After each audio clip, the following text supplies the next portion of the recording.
There are a few more seats up here if you want. We got Davey right up here. You're welcome to come up here if you like. I'm Jerry Harmon, County Commissioner. Tammy Archibald, Kent Conley, First Commissioners. Kenny Johnson, our Sheriff. Josh Smith, our new County Attorney. And we have a team here. I'm going to ask Griff or Joe to give me the introductions of our team of experts we call them here. Thank you. My name is Griff Johnson with Fundamentix. We have Steve Pitts with Fundamentix here also, and Joel Sobrowski. We're missing one partner. He's in California with his family on spring break. His name is Nunu Battaglia. We have, I'll start with Kevin Miller, who represents GSPS Architects. And then Steve Hughes with CERT Construction. Al Peterson is on vacation with his family as well. Steve's the project manager for this project. We also have Blaine Carlton with Ballard Spark, he's bond counsel. And we have Scott Robertson with Lewis & Young Financial Advisory. Thank you. The format of the meeting will go like this.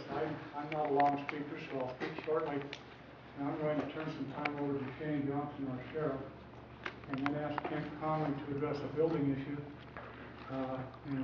And then go from there, probably ask Fundamentix to make a few comments. And then we want to leave plenty of time for questions because we know there will be some. We've kind of set a schedule to get out of here by 9 o'clock, so depending on how many of you want to make comments or questions, we'll just go with that. Yes, sir. Before we get started here, I requested this meeting not to have a presentation from Fundamentix or from the investment bond or the need for a county jail. I don't think that's the purpose of this meeting. What we want to do is to be able to have the majority of time for people to ask questions regarding the way this is being done. And so I appreciate these guys being here, but this is not what we requested, or what I requested as a meeting. You asked for some information, and we're going to give you some. It's just going to be short. It's an introduction, and then we'll field your questions. I was selected about 3.5 years ago, and the first thing I really need to do is Kent told me in one of our meetings we've got a jail problem. I said, don't even talk to me, because one thing I don't want to do is address the jail problem. But as time went on, it was obvious that we did have a jail problem. It was one that was more serious than I ever thought it was. So the commissioners and Shane started going on tours across Wyoming and Utah, Idaho, looking at facilities, trying to get ideas of maybe what we could do or how we could address some of our problems. One of the things that was obvious at every place we went to, they told us, make sure you get the proper architect and some specialists that know what they're doing. We also started looking at financing issues. We met with all the cities, and we suggested that maybe we would have to go for a 6-penny revenue sales tax. They asked us politely at that time, look, we're trying to get a 5th penny. Let's not talk about 6 pennies. So we put it on the back burner. Along about that same time, we had a grant from the state of Wyoming to do a security study on the courthouse. So that's been ongoing. That's this building here because we have some problems and issues with it. And so we've been meeting with another company on this, and it was becoming obvious to us that we were going to have to put some money somewhere.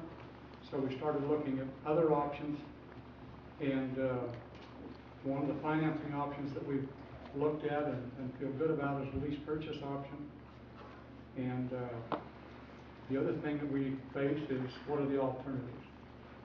If we do get in trouble with our jail, we could take our inmates, take them to Sweetwater County, Uinta County, a couple of other counties, but you're talking about a heck of a mess, a lot of liability, almost an impossible situation.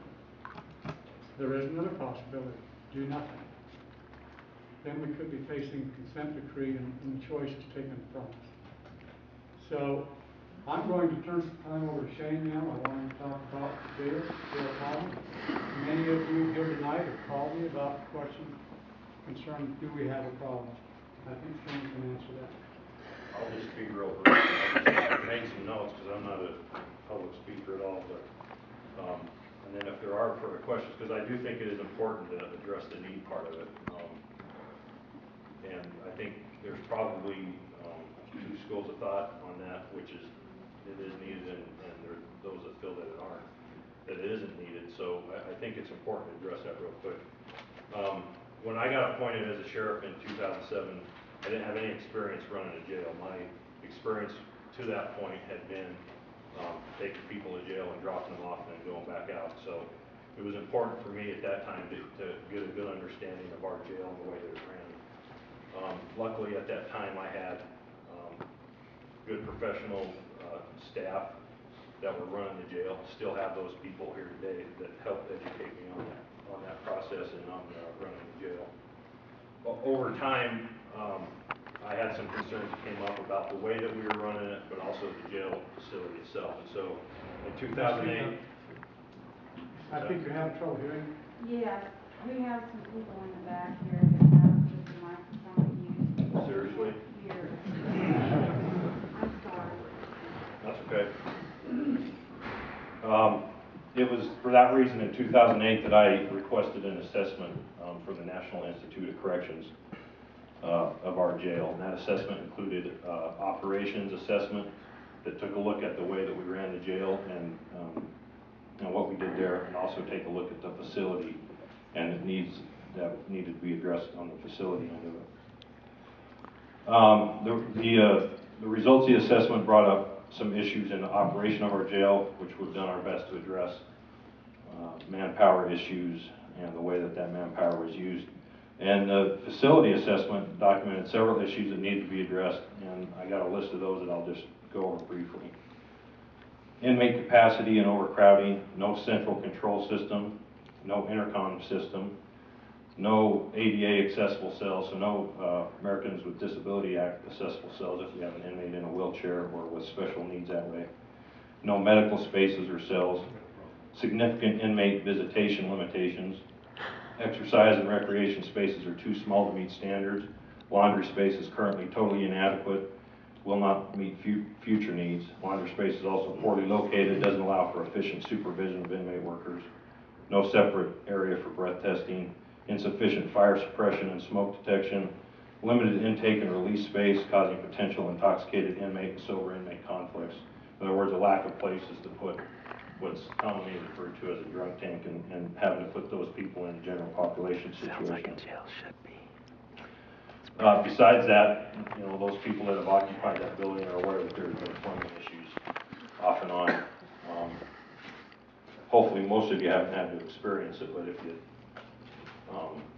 I spend a night or two a week in the doghouse, they call it, in the basement, and sometimes there's some solid things coming up through the shower, and I've taken a close look at it, but it doesn't take much to figure out the jail's above it and everything's going down, so those are obviously issues that I know there's been a lot of money spent on those type of things, and it continues to be an issue. One thing I want to talk briefly about is jail capacity and the understanding of the jail capacity. We have a 38-bed facility. What that means is that there's 38 different beds that we can put inmates in. Now the standard is that if you reach 80% of that you're at an operational capacity, meaning